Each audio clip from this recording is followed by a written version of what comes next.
राम मंदिर में श्रद्धालु जब दान पेटी में पैसा डालता है तो वो सिर्फ मुद्रा नहीं डालता, वो विश्वास डालता है, वो आस्था डालता है, वो भगवान के चरणों में अपनी श्रद्धा को समर्पित करता है।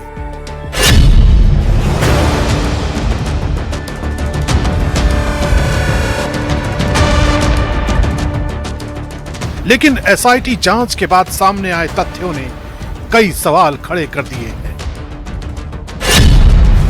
जांच रिपोर्ट के मुताबिक सीसीटीवी फुटेज को खंगाला गया। 27 अप्रैल 2026 से 5 जून 2026 तक के रिकॉर्ड की पड़ताल की गई। इसी दौरान कथित तौर पर 70 ऐसी घटनाएं दर्ज हुई जिन्हें जांच एजेंसी ने चोरी या गबन से जुड़ी गतिविधियों के रूप में पॉइंट आउट किया।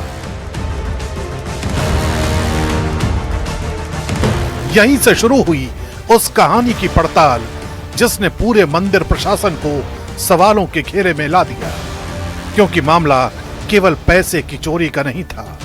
मामला उस भरोसे का था जिस पर करोड़ों राम भक्त अपनी आस्था टिकाए हुए हैं। एसआईटी रिपोर्ट के मुताबिक जांच केवल कुछ दिनों की गतिविधियों तक सीमित नहीं रही। दावा है कि जांच टीम को ऐसे संकेत मिले हैं कि ये नेटवर्क लंबे समय से सक्रिय हो सकता है। रिपोर्ट में दावा किया गया है कि चोरी का ये सिलसिला 2 से 3 वर्षों से जारी था।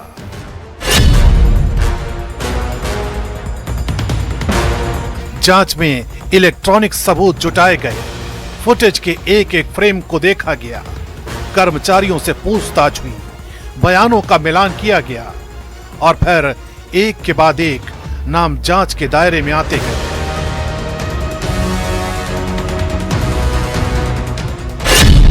आखिरकार 8 लोगों को आरोपी बनाया गया।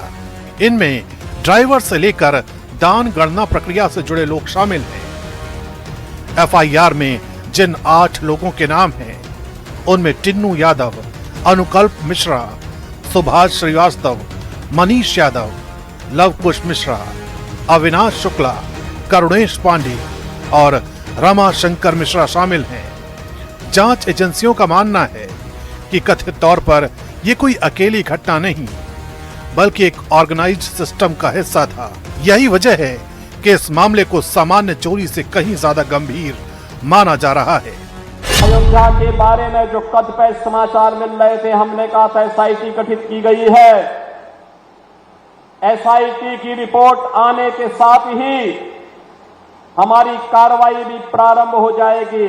और आपने देखा होगा एसआईटी की रिपोर्ट आई, तुरंत कार्रवाई प्रारंभ हो गई। और मैं आश्वस्त करता हूं, जो मैंने कहा था, दूध का दूध और पानी का पानी हम करके रहेंगे। जन आस्था के साथ खिलवाड़ स्वीकार्य नहीं। सनातन आस्था के साथ जो भी खिलवाड़ करेगा उसका भुक्तभोगी होगा। किसी को छूट नहीं दी जा सकती। एसआईटी रिपोर्ट में टिन्नू यादव और सुभाष श्रीवास्तव की भूमिका को विशेष रूप से अहम बताया गया है। सूत्रों के मुताबिक पूछताछ में कथित तौर पर कई अहम जानकारियां सामने आई हैं। रिपोर्ट में यह भी दर्ज है कि टिन्नू यादव के पास हुंडियों की चाबियां थी। सवाल यह है कि इतनी संवेदनशील व्यवस्था में पहुंच और कंट्रोल किन प्रक्रियाओं के तहत तय किया गया था, और अगर व्यवस्था मौजूद थी तो फिर कथित तौर पर इतनी बड़ी चूक कैसे हुई? यही सवाल अब जांच का सबसे अहम हिस्सा बन चुका है। सब आरोपों की जांच होगी। जिस किसी के भी खिलाफ लगाए, अगर वो अयोध्या मंदिर की संपत्ति के चुराने के बारे में है तो जांच होगी। इसलिए छोटी बड़ी मछली की बात नहीं है, सब मछलियां एक ही तालाब में है। जैसे जैसे जांच आगे बढ़ रही है, वैसे वैसे इसका असर प्रशासनिक स्तर पर भी दिखाई देने लगा।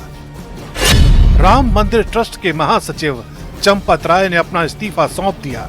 उनके साथ ट्रस्टी डॉक्टर अनिल मिश्रा ने भी पद छोड़ दिया। देखिए, बहुत दुर्भाग्यपूर्ण है। आस्थाओं पे जो चोट होती है वो भारी आघात देती है। लेकिन सबसे बड़ी बात यह है कि दोषी पकड़े जा रहे हैं, उनको दंड भी मिलेगा। बात कुछ कहते बनती नहीं है, क्योंकि भगवान श्री मर्यादा पुरुषोत्तम प्रभु श्री राम, जिनकी चरण की शरण जो है हमारे अंतःकरण के विकारों को, हमारे चित्त के मल को दूर करती है। लेकिन कुछ लोग ऐसे होते हैं जो चंदन के वृक्ष में जैसे सर्प लिपटे रहते हैं ना, इस तरह उनकी प्रवृत्ति होती है। चंदन तो चंदन है, पर सर्प अपना विष नहीं त्याग पाते।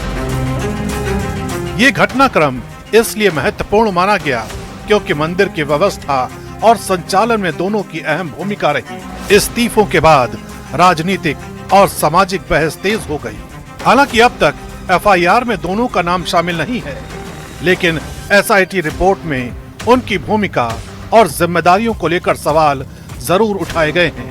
ये भी एक वजह है कि समाजवादी पार्टी के अध्यक्ष अखिलेश यादव इस मुद्दे पर लगातार सरकार पर तंज कस रहे हैं।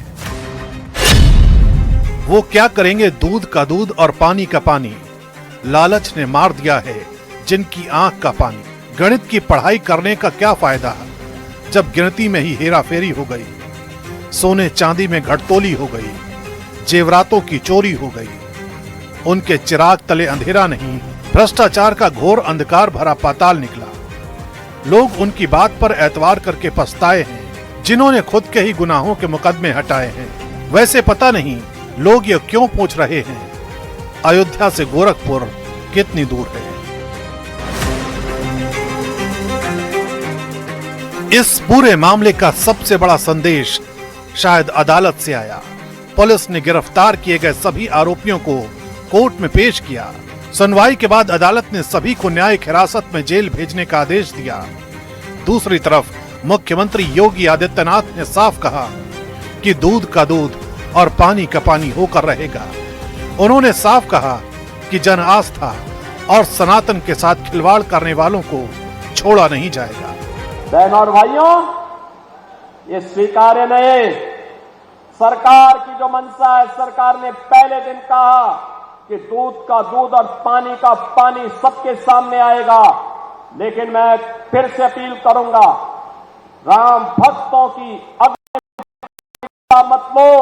राम भक्तों के साथ, उनकी आस्था के साथ खिलवाड़ करना बंद करो।